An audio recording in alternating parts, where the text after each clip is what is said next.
Ji'oota shanan darbanitti namoonni 146 karaa seera qabeessa ta'een biyyoota alaatti hojiidhaaf kan bobba'an ta'uu Ministeerri Hojii fi Ogummaa beeksise.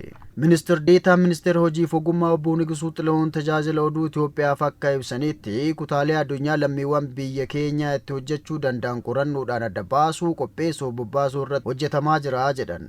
Keessattuu carraa filannoo biyyoota adda addaa hojiidhaaf ta'an bal'isuu irratti hojiin guddaan hojjetamuu ibsanii hojiilee ministeerri hojjetu keessaa gaaffiiwwan biyyoota adda addaa irraa dhufuu fi fedhii gabaa kan xiinxalu ta'uu himaniiru. Rakkoolee dhimma kanaan wal qabatan furuudhaaf teekinooloojiitti fayyadamuu fi hojimaatilee fooyyessuudhaan hojiin hojjetame bu'aa qabatamaa fidaa akka jirus akeekaniiru. Kanuma hordofuudhaan bajeta bara 2016tti namoota 500 ta'an hojii biyyoota alaatti bobbaasuuf karoorri qabamee hojiitti galamuudhaan bu'aaleen qabatamoon galmaa'aa jiraachuus kaasan. 2016 አንደኛ አደረጃጀት በመሻሻሉ በረኩመ ለማፍ ኩደጃቲ ቶኮፋ ጫሳን ስረቹፊ ከለመፋ ሞ ቴክኖሎጂኒስ ባሊናን ይፈይደሙን ዋን በረሜፊ ሞቱማ ቁፋው ሶንታኔ ዳብሌን ኡንፋቲስ ኮሌጆታ ሌንጂ ፎለን አከሱመስ ኤጀንሲ ወንደ በለቴ ሃለ ወል ሲመቴን ሆጀተማ ዋንጅሩፍ gabaasni waan dabalaa dhufeef karoora keenya bal'ifnee karoorsineerra walumaa galatti karoorri bobbii hojii bara 2016 namoota 500 ta'an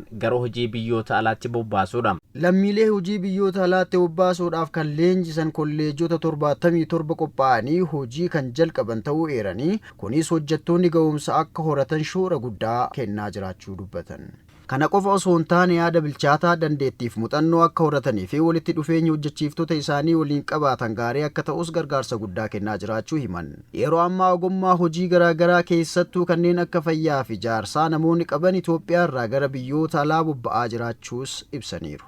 ተዘጋጅተው እንዲሄዱ ለማድረግ ወደ 77 ያህል hojjettoota kanneen leenjisanii akka ga'oomaniif kolleejjota gara 77 ta'an qopheessinee jirra. Waggaa bardeen gaddaatti hojjettoota haga 100 kan turan yoo ta'u akkuma gamagamni keenya kan ji'oota 5 agarsiisutti haala sana jijjiiruudhaan ammoo namoonni gara 100 fi 46 ta'an karaa seera qabeessaan gaggeeffamanii hojiitti bobba'aniiru jechuudha.